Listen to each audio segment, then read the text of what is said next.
चलिए इस एपिसोड में मैं लेकर आया हूँ अपने पांचों इंद्रियों में से आखिरी इंद्री जो बच गई थी, जिसका नाम है कान, यानी कि हियरिंग, यानी कि सुनना। वेरी इंपॉर्टेंट इंद्री। उसके थ्रू हम अच्छी अच्छी बातें भी सुनते हैं, उसके थ्रू हम गलत बातें भी सुनते हैं, हम सही रास्ते पर भी जाते हैं, गलत रास्ते पर भी जाते हैं। आइए कुछ ज्ञान प्राप्त किया जाए सुनने की इंद्री पर। आइए, क्या आप जानते हैं कि हमारे शरीर की सबसे बड़ी या लंबी हड्डी कौन सी है और कहाँ है? This is just quiz for you. Do you know which is the longest, जिसको हम कहते हैं सबसे बड़ी या सबसे लंबी हड्डी हमारे शरीर के इतने अंदर कहाँ पर है? शायद 200 से ज़्यादा हड्डियाँ हैं हमारी। चलिए, आपको नहीं पता तो मैं आपको बताता हूँ। और इसके अलावा सबसे छोटी हड्डी कहाँ पर है और वो कौन सी है? मैं बताता हूँ। शरीर के सबसे बड़ी हड्डी फीमूर हड्डी है। ये हमारे जांघों यानी थाइज में रहती है। हमारी थाइज में रहने वाले इस हड्डी को फीमूर बोन कहते हैं। हमारे शरीर की सबसे लंबी और सबसे स्ट्रॉन्ग हड्डी मानी जाती है। ये बड़ों में करीबन 18 इंच की होती है। एडल्ट्स में नॉर्मली 18 इंच की इतनी लंबी हड्डी हमारे जांघों में रहती है। और फिर अब आते हैं कि छोटी सबसे कौन सी है? तो मैं बता दूं कि छोटी हड्डी का नाम है स्टीपीज, जो 1 इंच आपका इतना होता है शायद करीबन। इसके भी 5वें भाग में जितनी है, यानी 0.02 इंच या मिलीमीटर में कहो तो 5 मिलीमीटर की रहती है। स्टीपिस कान में रहती है। जी हाँ दोस्तों, हमारे कान के भीतर हमारे शरीर की छोटे से छोटी हड्डी मौजूद है। इसे एक्चुअली दूसरा नाम दिया जाता है, इसको बीच वाला कान भी कहते हैं। हम समझते हैं हमारा ये कान है, पर कान के अंदर एक और कान है जिसका नाम है बीच वाला कान। हमारे कान के पर्दे के ठीक पीछे, देखिए, कान के पर्दे के ठीक पीछे 3 हड्डियों का सेट है जिसे हम ऑसिकल्स कहते हैं।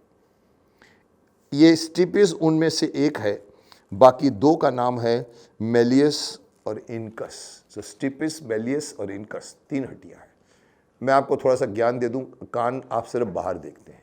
ये कान का जो बाहर का पार्ट है उसको ऑरिकल कहते हैं।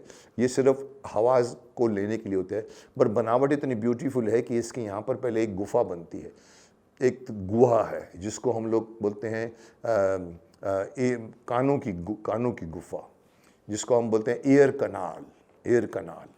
उसके बाद में पीछे एक पर्दा आ जाता है। वो पर्दे का नाम है एयर ड्रम। और उसके ठीक पीछे 3 हड्डियां होती है, वही जो मैंने आपको बोला, मेलियस, स्टीपिस और इनकस। जब आवाज़ अंदर घुसती है तो सबसे पहले वो उस गुफा में से जाती है और इस पर्दे को झंझना देती है, झिक झिक झिक झिक झिक। आप देखते हैं इंस्ट्रूमेंट जब बजता है तो झंझनाहट होती है, तो हमारे पर्दे में कंपन शुरू होता है। वो कंपन को पीछे 3 हड्डियों में से 3 हड्डियां हैं, वो उसको मल्टीप्लाई करती, एम्पलीफाई करती। जैसे आपने देखा होगा साउंड इंजीनियर, साउंड के प्रोग्रामों में एक एम्पलीफायर रहता है, उस आवाज़ को एम्पलीफाई करता है और एम्पलीफाई करके वो आगे हमारे यहाँ पर एक कोक्लिया होता है, कोक्लिया।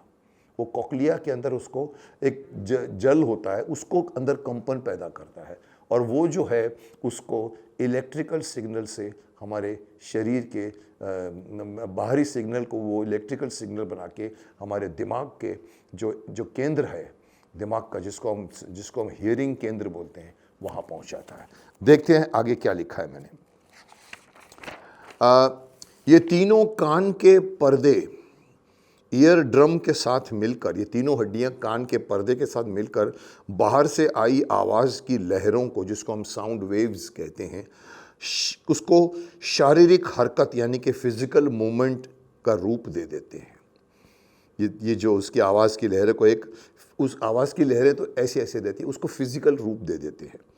जब आवाज़ बाहर से आती है तो कान की गुफा यानी ईयर कनाल से होती हुई हमारे कान के पर्दे से टकराती है और पर्दे में कंपन शुरू हो जाता है। पर्दे के पीछे की 3 हड्डियां इस कंपन को 22 गुना बड़ा एम्पलीफाई कर देती है और उन्हें आगे अंदरूनी कार, एक जैसे मैंने कहा ये बीच का कान, उसके आगे एक और कान है जिसका नाम है अंदरूनी कान तक पहुंचा देते हैं, बट एम्पलीफाई करके।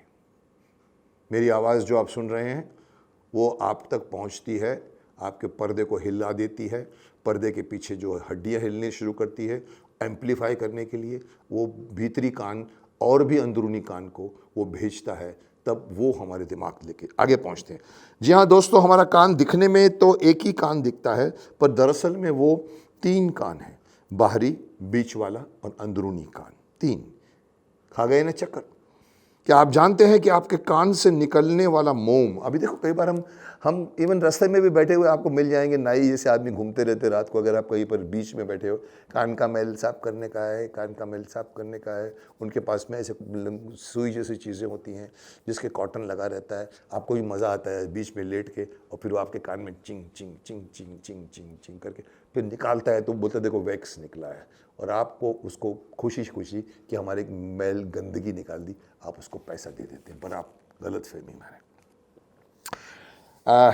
क्या आप जानते हैं कि आपके कान से निकलने वाला मोम, जिसको हम वैक्स कहते हैं इंग्लिश में, कोई कचरा वचरा नहीं है, बल्कि ये कुदरत के दिए हुए 4000 से ज़्यादा ग्रंथियों से बनते हैं। ऐसा नहीं बनता, वो 4000 ग्रंथियाँ उसमें काम में आती हैं, उससे बनते हैं। ये एक तरह के हमारे, अगेन ये भी एक प्रहरी का काम करते हैं। वैक्स है एक तरह का प्रहरी है, कुछ चीज़ों को रोकता है अंदर जाने से।